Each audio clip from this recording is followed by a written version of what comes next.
Je vais vous entretenir sur la finance climat, sur les mécanismes qui existent et notamment faire un focus sur les crédits carbone. Vous entendez parler des crédits carbone, donc on va un peu en parler. Alors, avant de commencer, je vais vous dire d'abord que les changements climatiques, c'est un comportement. Ça, c'est un truc qu'il faut marquer, il faut partir avec. Et je vais vous donner aussi une checklist que j'essaye d'avoir souvent.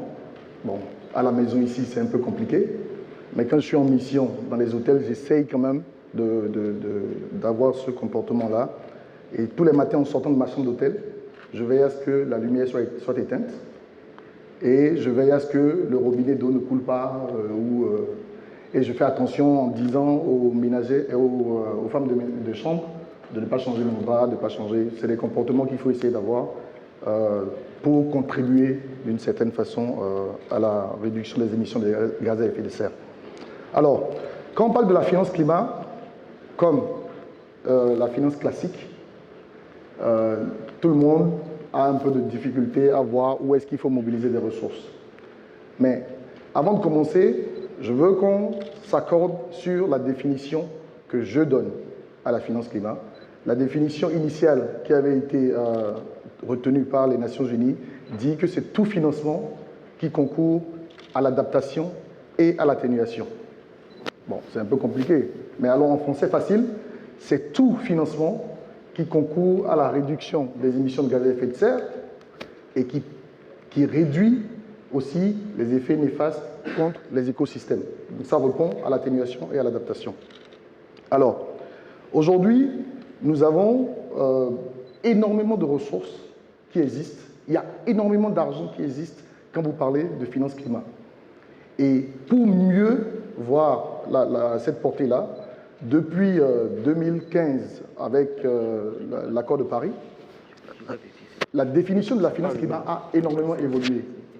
On est passé de finance pour l'atténuation et l'adaptation à une finance qui prend en compte les objectifs de développement durable.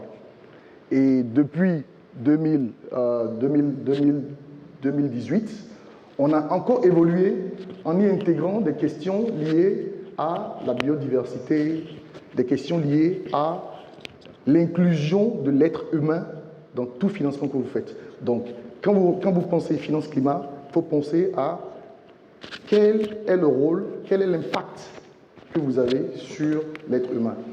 Alors, les pays, lors de la COP de Paris, ont soumis ce que nous appelons des contributions déterminées au niveau national. Ce sont des programmes qui prennent en compte, je prends l'exemple du Togo, qui prennent en compte le PND, qui prennent en compte les stratégies nationales, qui prennent en compte toutes les politiques liées au changement climatique. Mais dans ces NDC, que nous appelons contributions déterminées au niveau national, les pays ont pris des engagements. Et ces engagements-là sont chiffrés. Et les chiffres, si je vous les dis, on va s'en sortir. Les chiffres sont énormes. Et pour arriver à mobiliser ces chiffres-là, il faut avoir tout le monde autour de la table. Et je vais parler spécifiquement du secteur privé parce que je pense personnellement, et je crois que l'avis est partagé, que pour pouvoir mobiliser ces ressources-là, il faut forcément impliquer le secteur privé. La problématique que nous avons eue en allant vers le secteur privé, on s'est rendu compte que beaucoup de personnes dans le secteur privé écrivent des projets, mais malheureusement, ils ne l'écrivent pas en y intégrant les critères d'éligibilité des institutions financières vers lesquelles ils vont. Je prends un exemple. Je développe un projet, j'écris le projet, il est bien beau, il est bien structuré, il est bien lisible, il est très, très bien structuré en français, mais malheureusement, je vais voir EcoBank ou BOAD, et quand j'arrive, je leur dépose mon dossier. C'est en ce moment qu'eux, ils reviennent vers moi en me disant « Ah, monsieur Moubarak, vous avez emmené votre dossier, il est bien écrit, mais nos limites d'intervention ne nous permettent pas d'aller vers votre projet. » Et c'est en ce moment que je prends du recul pour commencer par améliorer mon dossier. Alors, initialement, ce que nous apprenons aux gens du secteur privé, c'est quoi? C'est de leur dire, avant de faire un projet, mettez sur la table toutes les institutions financières qui sont dans votre milieu, établissez les critères d'éligibilité de ces institutions financières-là, et après, vous voyez lesquelles sont plus proches de votre projet, lesquelles auprès desquels vous pouvez vous adresser. Et avec cet exercice-là, nous avons commencé par voir que, au fur et à mesure, les agents du secteur privé, les gens du secteur privé commencent à prendre conscience de cette méthodologie, cette approche pour développer les projets. Et nous nous sommes donc dit, bon, voilà un palier qui est atteint. Et maintenant, nous faisons un travail, nous avons commencé à faire un travail de renforcement de capacité aussi aux institutions financières en leur montrant, en leur apprenant la façon d'analyser, la façon de regarder les projets liés au changement climatique.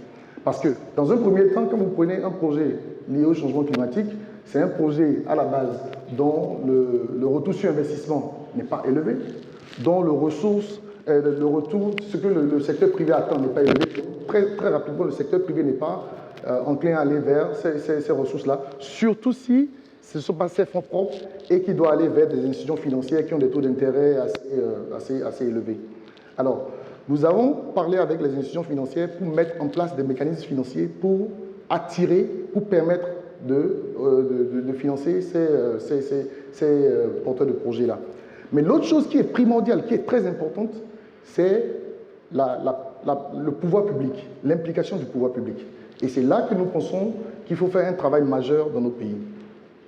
Et le pouvoir public, nous pensons, doit mettre en place une certaine politique, des règles pour inciter le secteur privé à venir dans le cadre de ces types de projets-là. Parce que nous pensons que le secteur privé aujourd'hui, non seulement il y a de la liquidité, les secteurs privés ils ont de l'argent, et de deux, le secteur privé est vecteur de création d'emplois. Il crée beaucoup plus facilement de l'emploi que les États et autres. Donc nous encourageons les États à vraiment aller dans ce sens-là. Alors, d'un point de vue global, la question liée à la garantie des projets est primordiale, elle est très importante. Donc aujourd'hui, nous travaillons avec des institutions pour mettre en place des mécanismes de garantie pour que ce secteur privé-là, au moment d'investir dans son projet, n'ait pas des problèmes, n'ait pas des soucis à se faire quant à si jamais le projet ne se passe pas bien à cause d'un certain nombre de risques, notamment, je veux dire, un risque politique par exemple, qui soit baqué, qui ait une garantie qui n'est pas forcément une garantie d'État, qui puisse le couvrir sur ces risques-là. Donc, c'est des outils sur lesquels nous travaillons. Alors, dans le cadre de la mobilisation des financements pour la mise en œuvre des CDN, des contributions déterminées au niveau national de l'accord de Paris, nous avons une panoplie d'instruments que nous sommes en train de mettre en place, et notamment, nous sommes en train de mettre en place ce que nous appelons la tarification carbone. Et cette tarification carbone, elle est simple, hein, elle sert juste à encourager les gens qui font des efforts pour réduire les émissions de gaz à effet de serre. Et même au niveau des gouvernements, je prends l'exemple du gouvernement du Togo par exemple, qui a fait un acte magnifique, mais que personne ne regarde comme un acte de réduction des émissions de gaz à effet de serre. C'est la loi des finances de 2018 qui réduit la taxation sur les nouveaux véhicules. Et quand vous avez vu depuis 2018, vous verrez que le parc automobile de Lomé a changé. Il y a beaucoup de belles voitures dans la ville de Lomé aujourd'hui.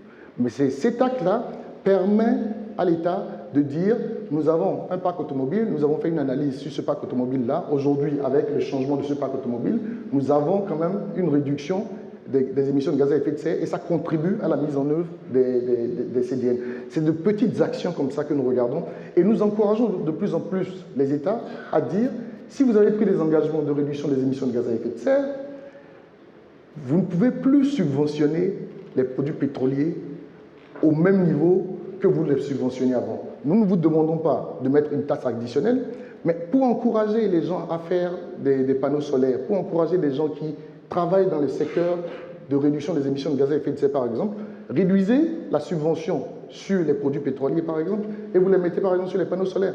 Et vous verrez l'avantage que ça a d'impulser une certaine dynamique dans ce sens-là. L'autre chose sur laquelle nous travaillons et dans ce cadre-là avec toute la sous-région, c'est sur un mécanisme de marché. Parce que pour que tout ça ait du sens, par exemple, quand vous avez des certificats de réduction d'émissions de gaz à effet de serre, pour pouvoir les monétiser, pour pouvoir les vendre sur le marché, il faut avoir un cadre réglementaire institutionnel. Et ce cadre réglementaire institutionnel est régi par l'article 6 de l'accord de Paris, qui est l'article sur les mécanismes de marché et la finance climat. Et cet article-là c'est le plus gros débat aujourd'hui que nous avons, parce qu'il y a une partie des personnes qui veulent que cet article 6-là prenne en compte les appuis budgétaires qu'on fait à nos pays, tout ce qui est accord bilatéral entre nos pays. Et nos pays disent, mais malheureusement, non. C'est vrai, nous avons besoin d'argent, mais nous n'allons pas le prendre à n'importe quel prix. Et pour aller au-delà, nous mettons en place les pays ont décidé, les pays de la CEDEAO par exemple, ont décidé de mettre en place un marché où entre les États, entre les sociétés privées de la zone, on puisse échanger librement les émissions de gaz à effet de serre. Et c'est une alliance qui a été créée et ça s'appelle the West African Alliance on Carbon Market and Climate Finance. Et cette alliance-là permet aujourd'hui de structurer le marché et nous avons déjà vu des échanges des émissions de gaz à effet de serre sur ce marché-là. Alors, juste avant de venir ici, je regardais le prix de la tonne du CO2, du carbone, et sur le marché réglementaire, il est très faible. Il est d'environ 0,4 centimes la tonne. Et quand vous voyez ça, vous êtes un peu découragé. Mais ne soyez pas découragé parce que même les 4 centimes là, ce sont des ressources additionnelles à votre projet. Donc, c'est dans ce sens-là qu'il faut y penser. Et aujourd'hui, je regardais aussi au niveau en France, la tonne de CO2, dans le cadre réglementaire, est échangée à 33 € la tonne. Et c'est là que ça fait toute la différence. Il y a des entreprises en France aujourd'hui qui n'ont pas les moyens de réduire leurs émissions de gaz à effet de serre, donc qui sont obligées de venir mettre en œuvre des projets dans nos pays ou de venir acheter des crédits carbone chez nous pour pouvoir réduire leurs émissions de gaz à effet de serre qu'ils émettent en France. Et c'est là que ça fait la différence parce qu'aujourd'hui, nous avons beaucoup de partenaires qui viennent vers nous avec des demandes pour nous dire, écoutez, trouvez-nous des crédits carbone dans le domaine de la méthanisation, trouvez-nous des crédits carbone dans le domaine des cookstoves, des foyers améliorés, trouvez-nous Il y a énormément de ces mécanismes-là qui existent et c'est vers ça que nous voulons créer un marché.